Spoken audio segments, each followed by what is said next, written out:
Dada, who is that dapper young man in that there photograph? Oh, this one?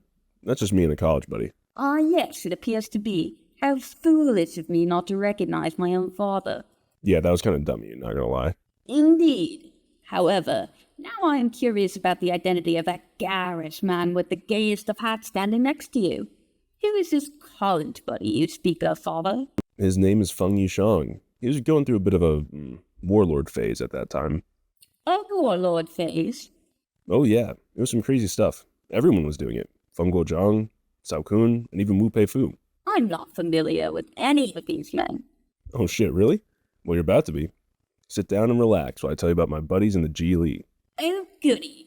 Pipe down, I'm trying to talk. Anyways.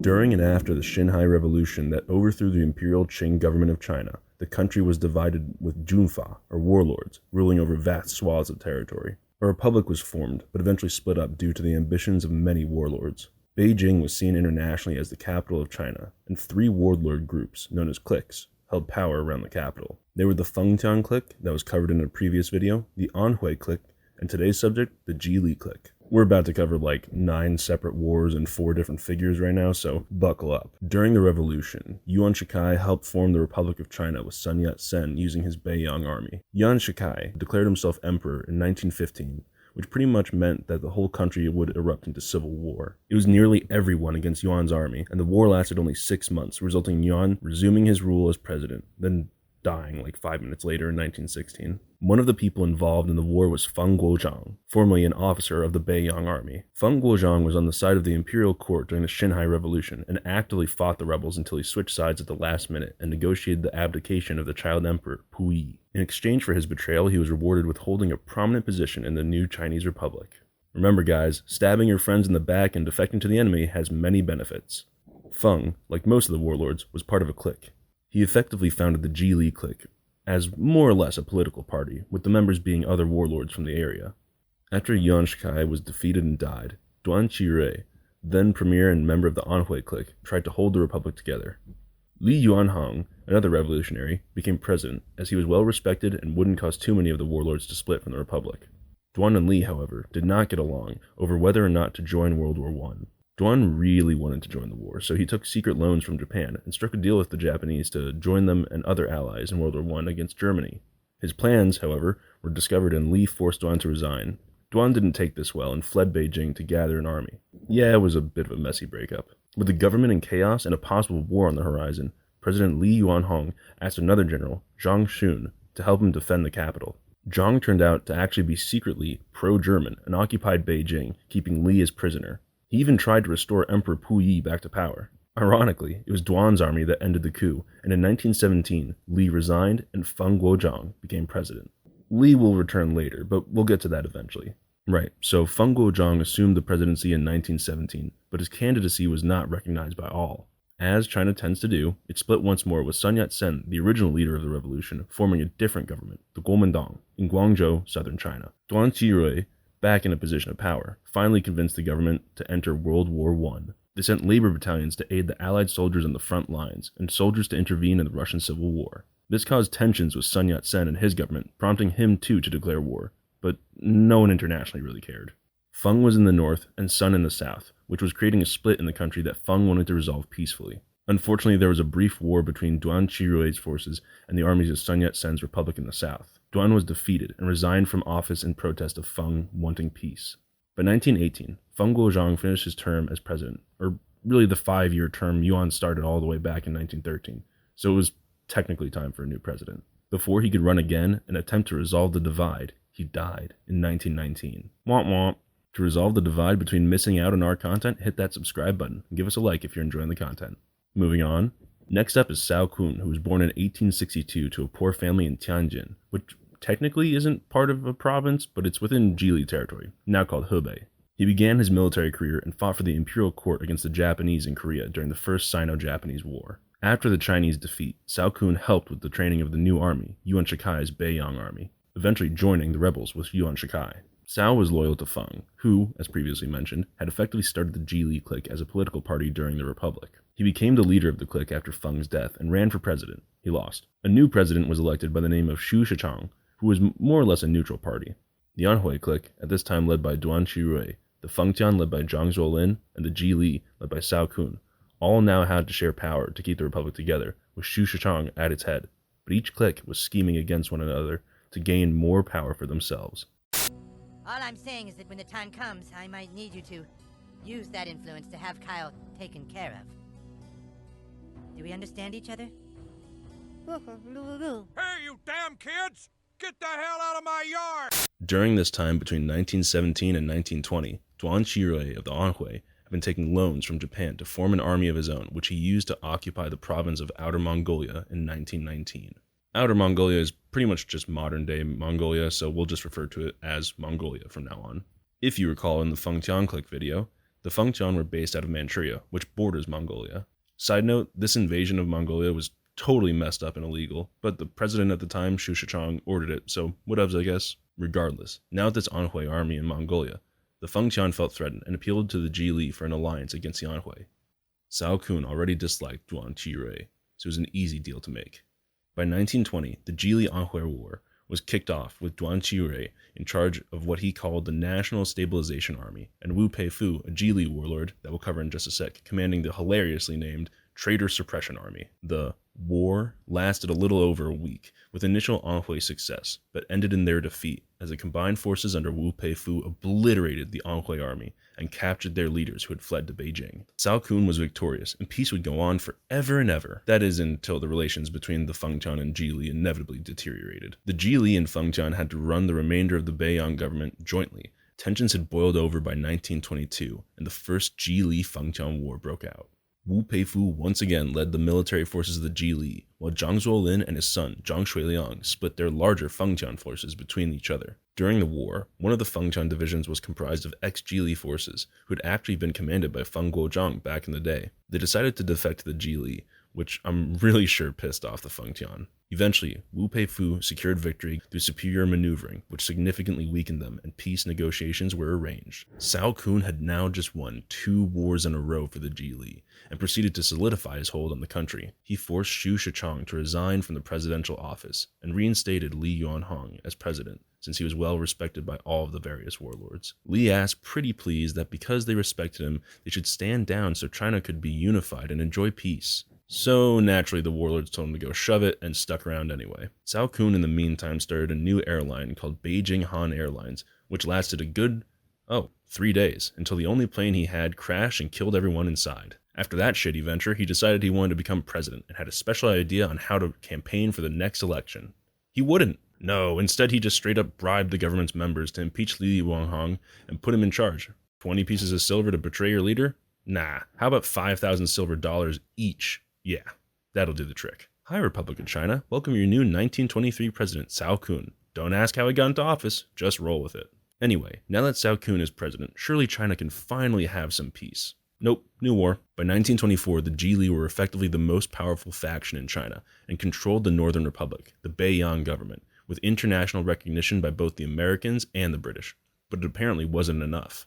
Shanghai, China's largest and arguably most important city at the time, was controlled by the last remnants of the Anhui clique, and Zhili were none too happy. They invaded to place one of their own into the governorship. This caused the Fengtian clique in the north and the Republic in the south under Sun Yat-sen to ally in order to prevent the Zhili from invading a neutral province, and also for some revenge on the part of the Fengtian. The Second Zhili-Fengtian War began, and it was a total back and forth.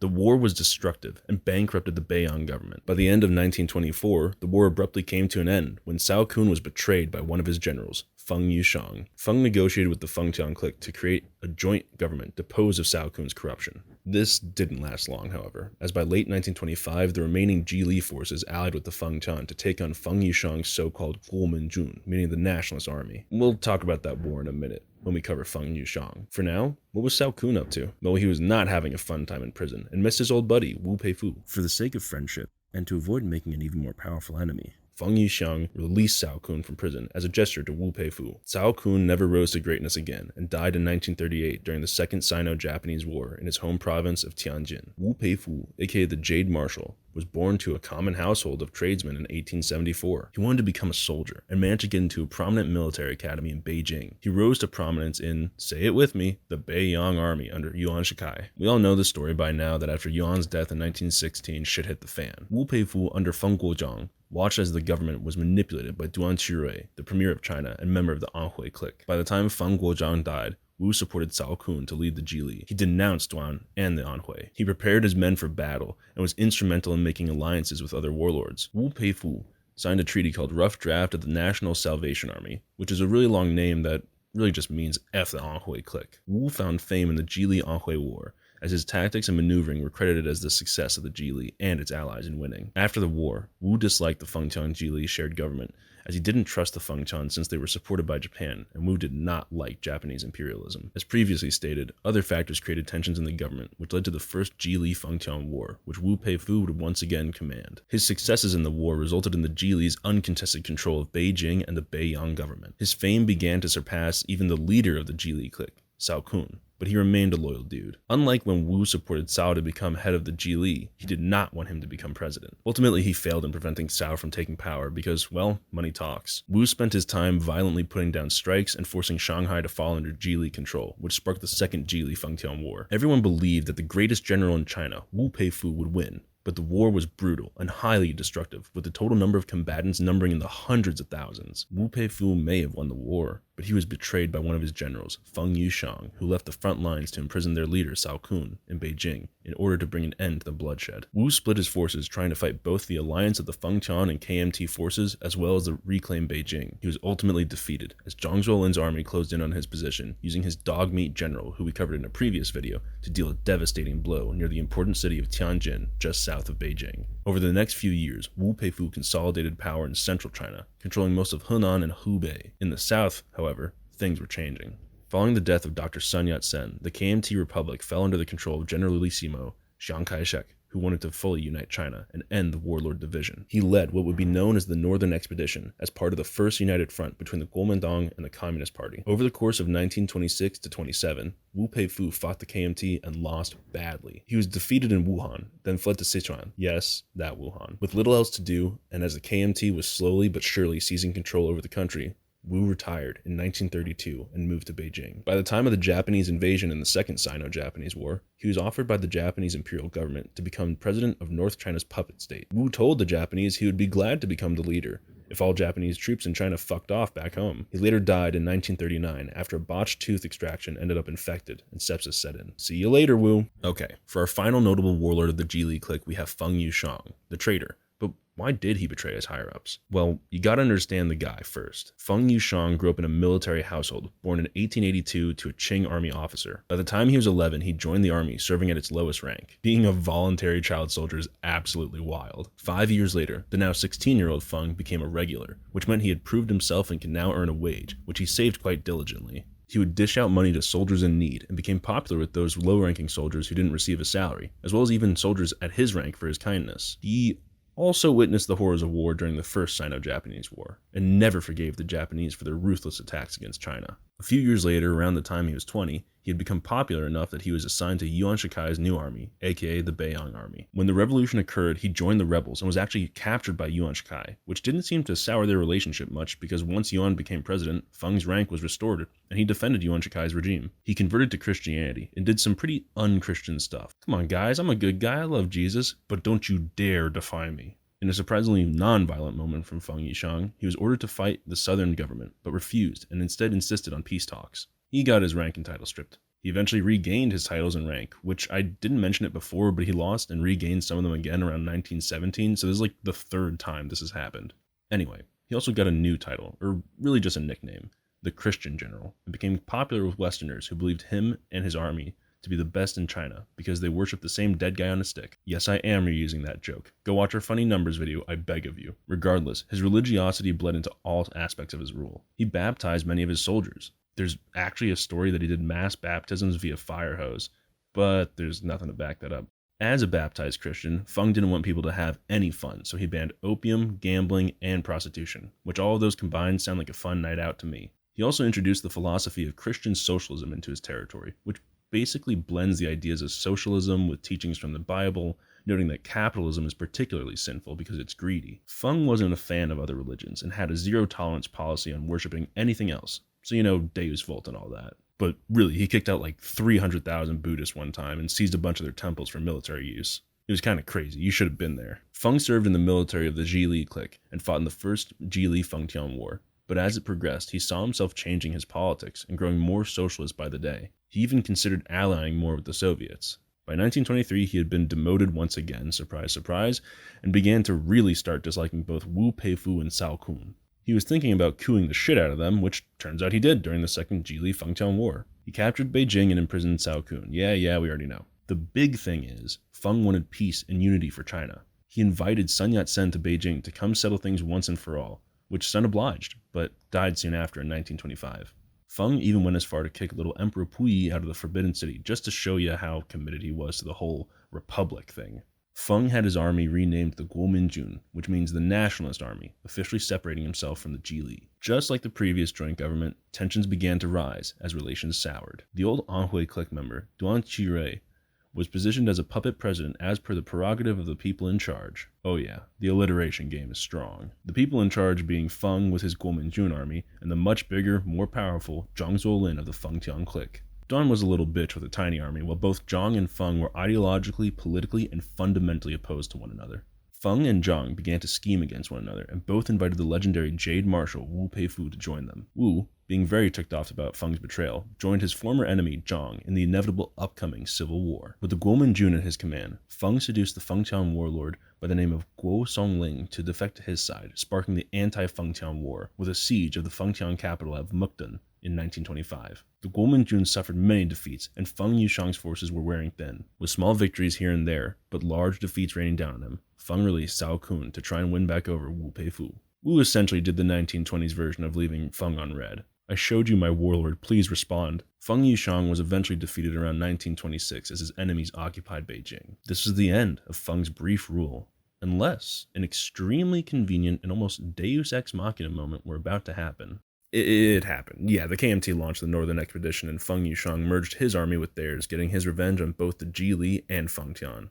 At this point, the KMT controlled a buttload of Chinese territory, but Chiang Kai-shek's right-wing politics divided the KMT, and many were dissatisfied with his dictatorship. In 1929, Feng Yuxiang left the KMT and joined forces with other like-minded former nationalists, which sparked the last major civil war before Japanese invasion, the Central Plains War. Estimates say up to nearly 1 million combatants fought in the war, with casualties in the hundreds of thousands.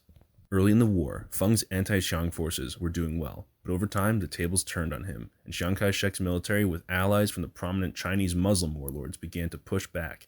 The war ended with hundreds of thousands dead, and Feng fled from army to army, but eventually surrendered and rejoined the KMT, yet again having his rank stripped. He became an open critic of Chiang Kai-shek, a number one hater, one may say. He felt that Xiang wasn't taking enough direct action against the Japanese, who began occupying more and more Chinese territory. Feng raised an army himself to drive out the Japanese and had some successes in 1933. That is, until Xiang sent an army after him to force him to stand down. Yeah, a former enemy taking control in the north while maintaining socialist ideals was not a situation Xiang liked. Defeated both militarily and mentally, Feng retired. When the Second Sino-Japanese War broke out, he supported Xiang and the KMT, but ultimately didn't do all that much during the war. The only notable thing he did was supporting Xiang during the Xi'an incident, which we covered in our previous Warlord video. Fun fact, my grandfather, me, Blue Chair, is from Xi'an, China. Anyway, after the Second World War, Feng Yuxiang left for the US and criticized both Chiang Kai-shek and the US's support of him, since contemporarily, the Chinese Civil War was going on. In 1948, he and his daughter were on a ship headed to the Soviet Union when it mysteriously caught fire, killing both of them. Some say they were murdered, but no evidence has been confirmed to say so. And with that comes the end of the Warlords of the Zhili Clique. I hope you enjoyed this entry in our series on the Warlords. Next up is the Anhui Clique, featuring such warlords as Duan Qirui, Xu Shuzheng, and Wang Yitang. See you next time on Blue Chair.